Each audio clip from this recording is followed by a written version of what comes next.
The Air 2 by Onyx is more of an entry-level economical version of the Note Air. It's smaller, 7.8 inches, has a note-taking Wacom layer with Android 11 and onboard Google Play. Also, much like the name, it's very lightweight, weighing in at only 235 grams. It has a beautiful, unique design when compared to the rest of their lineup, coming in at not white or black, but a beautiful matte clay stone gray combination that makes it feel soft almost. This generation features an octa-core processor with 3 gigs of RAM. A standout feature of this, in fact, is the pen, which we're going to get into right now. I'm not gonna lie, I am disappointed in the pen. Not that there's anything bad with it, because there isn't. It is very nice, it's white on black with a nice contrast, it has a little insignia as to where to snap it on the unit, and it has the Boox logo. The little vertical lengthwise lines are beautiful. It's overall great, it has like a rubber thimble cap on the side, nothing wrong. The downside is that if you look back at the Nova Air, they were actually using a white version of this, the Gen 1 Air pen, which had the best tips in the game. This is the Shinonome G2 tips, which is actually the conical triangular ones, not the regular Wacom tips that everyone in the industry uses. These ones will fit on basically everything from a Boyu to Onyx to BIGME to Remarkable to EREADER, everything. This one was only on the Onyx Nova Air 1, and sadly, we don't seem to be able to see it again. The home screen on the Leaf and the Nova Air 2 have not really changed. The Tab Ultra is different, we'll get to that in that video. So overall, you do have the drop down at the top, which is actually either the control center on the right or the notifications on the left. Yes, it matters where you drop it down. If you go to the drop down, you get Wi-Fi, Bluetooth, and a whole bunch of things here. In fact, a couple pages of them. The most important one is E-Ink Center, which we'll get to in just a second. You have things like feedback, you have screenshot, do not disturb, screen refresh, and you have all the information about the front light down here. You can turn them off or on respectively right there, and you can toggle the intensity of each one like that. You can actually link them as well so they'll be the same.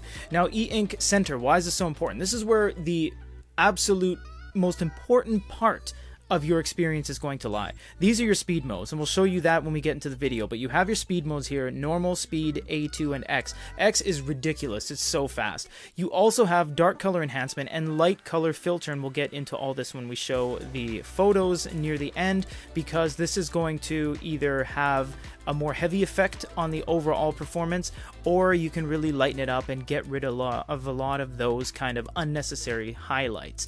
On the side, you get the library store, notes, storage, apps, and settings. That won't change depending on what you pick, because just this middle section will. This is your file explorer. All the settings are down here. It's pretty typical of all of the kind of standard Onyx layout. Now, more important about this unit compared to other ones like even the Leaf 2, you don't have to do anything for Google Play. You just click on it and it works. You don't have to do GSFID registrations. You don't have to do backdoor entries. You don't have to do any of that. You simply just use it. You sign in, that's it. Fantastic, I love that. Google Play is incredibly stable. This is Android 11, which means it's the latest possible version of Android in the world on ePaper products. You can see that even on normal mode, we do have a very good screen refresh. Again, wait till we do the video section and you'll see for sure. The screen refresh is going to be dependent on your speed mode, so don't worry about that right now. You do have the ability to basically download anything. This has an accelerometer, a gyroscope, it has stereo speakers, it has everything you're going to need, so there's really going to be no reason you can't install anything on this unit. On a device like an Onyx that has Google Play and Android 11, your experience is only going to be as good as the actual app you're using. So to just quash all the confusion, we're just going to use the Amazon Kindle app because it's the most fair and blanket acceptable application, which should have no discussion. Now, there is no color on this, so you get gray, gray, gray, and gray. For your highlights, you have note, search, share, and copy, and this is the reading experience in and of itself. You can swipe the pages like that. You see it's very slow. Don't worry, all you have to do is go over here to the e-ink center, and like we promised, you can go to something like X mode, which may be a little extreme, but you'll now see that when you go into things like the page itself, it is so quick now.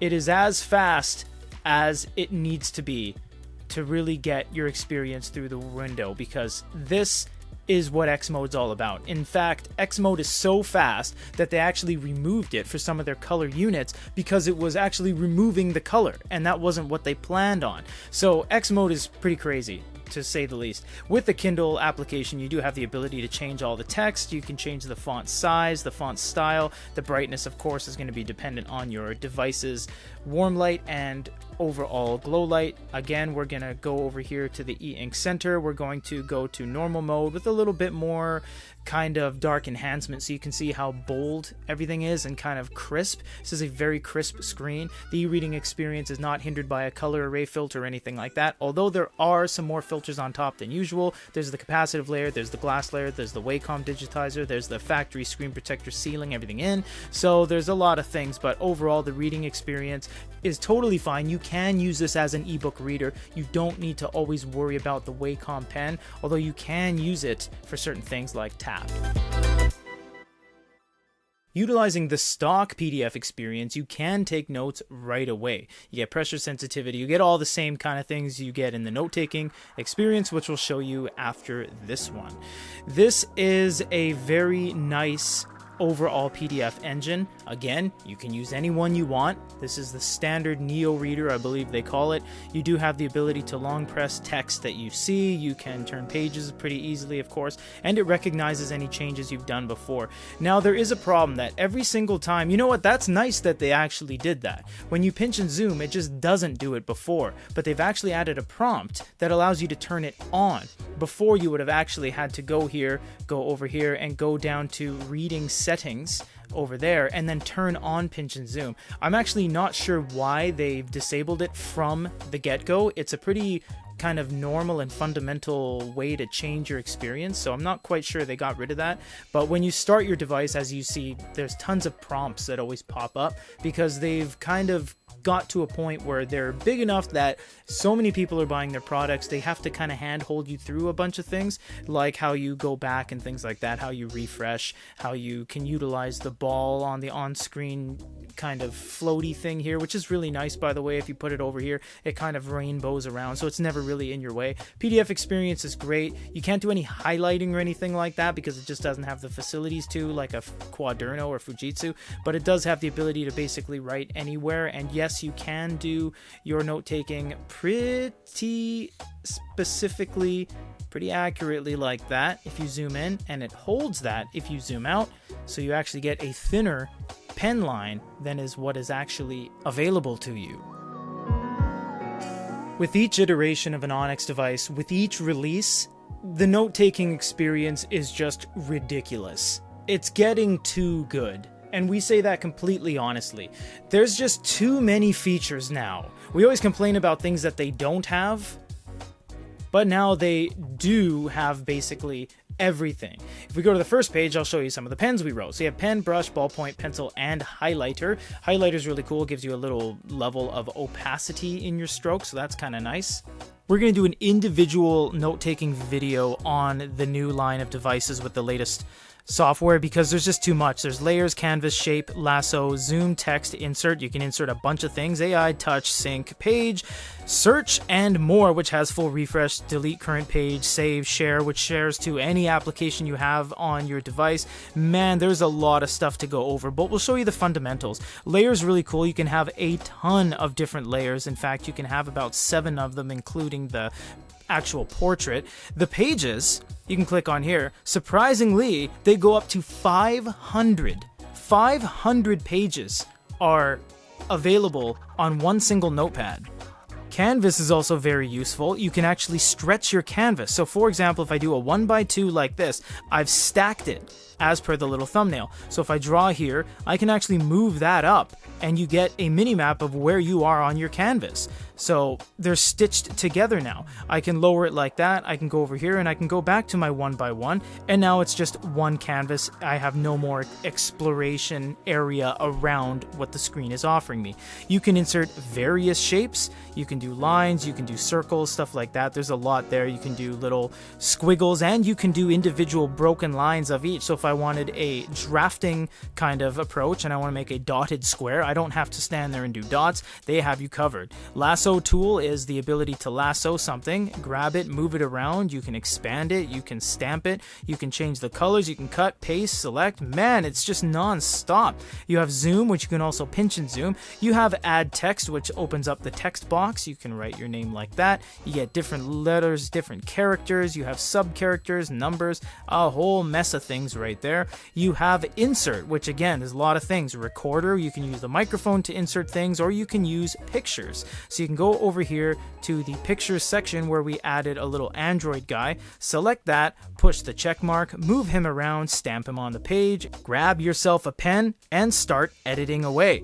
Also with the pens, you can add pens, and this is the only device that allows you to add 5 pens. Add any more than 2 pens, to be honest. So I can choose a ballpoint with a light gray. I can choose a pencil with a medium gray, and I can choose a kind of thick brush with, say, red, which will obviously show red in the export, and I can toggle between them at the click of a button, and man is it fast. The writing experience and the latency is stupid low, which means if the latency is low, the speed is high. That goes hand in hand. You have AI as well. There's some prompts playing because this does have stereo speakers. You have AI as well, which means you can actually write something on the screen like my name right there, click AI, and just watch it do its thing.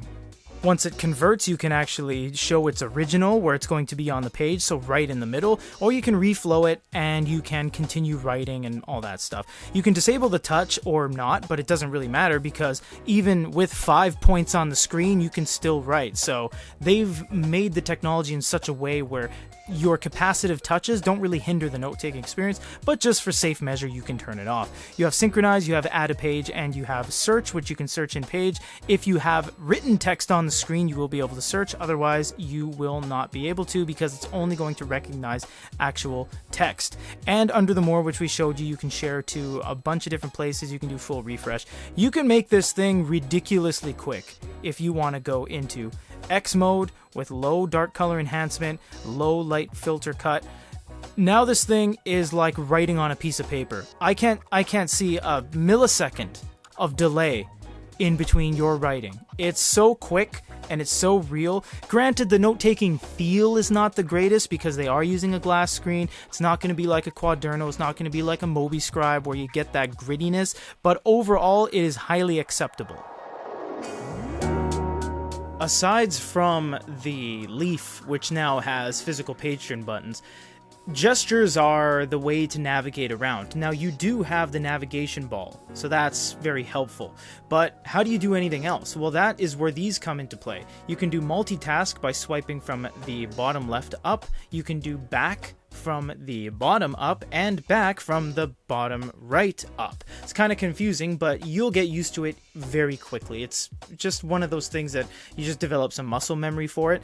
And actually, if you do 1 centimeter from either side, you can turn this on or off. You can trigger the volume from the left side and the warm light from the right side. Before we get into looking at the speed modes on videos, let's look how it kind of goes into play when we get to a gallery here. So when we drop the top down, we're going to go to the e-ink center. We are on normal with a modest 33% of a dark color enhancement and light color filter. And why this is important is because of this. You'll see that this is full pop. This is full contrast. This is as good as it's going to look. That looks great. Looks like a black and white printed page, and that's what you want it to do. But it's kind of slow. Maybe I don't want all those black shadows there. It's weighing my device down, and it actually is. You can go to something like a speed mode. We won't go through every one of these, but as you change the dark color enhancement, you see how dark that got. It's getting more rich. Or I can back that off a lot. I can filter out a lot of the light I don't need. You see all those bubbles go away? Because I don't need all that slowing my unit down.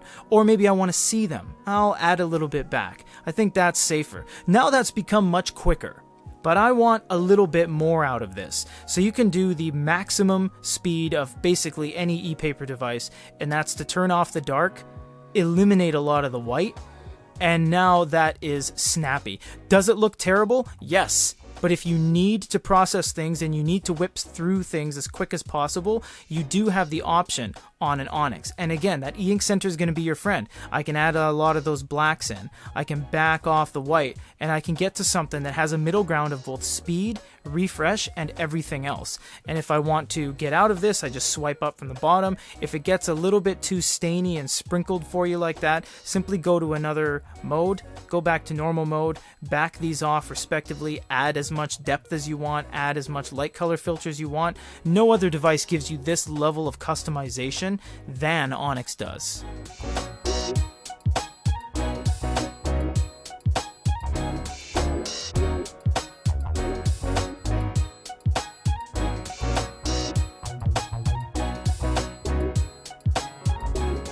Now to play around with the glow light itself. Everything can be found in the drop down. 2/3 of it is the control center, 1/3 is the front light. Now the blue looks blue, and that goes without saying. On basically every single e-reader, blue looks blue. But if you turn on the warm light, everything changes, literally and figuratively. This is how you control the warmth, aka the degrees of Kelvin outside of cool. So you can find a nice white like that, and you can't achieve this on something that just has a blue light. You can see how nice that looks now. It's pure white, and you can actually link these together if you want a linear increase and decrease, and that'll just give you as true white as possible while just managing the intensity. Now, glow lights have kind of maxed out around 2019-ish. There's nothing wrong with them anymore. In fact, how it works is that it's not really a backlight, it never has been, and it's not so much a front light, but they actually have LEDs built into a gel layer that they lay over everything. So the layer has no choice other than to just be perfectly illuminated. It's a kind of recent technology in the grand scheme of things in terms of ebook readers with light technology, and is a far stone's throw away from what we saw on the Barnes & Noble Nook glow light with Simple Touch, which was now just this gigantic purple smudge in the middle of your screen. Glow lights look great. The Nova Air line was a departure by Onyx from the Nova 1, 2, 3, and Color. At the time, it had the greatest pen on the market, but sadly Onyx doesn't want to bring it back, so instead we're back to using the standard pen. But all that aside, this is definitely a unit you must check out from Onyx Books. For GoodyReader.com, this is Peter.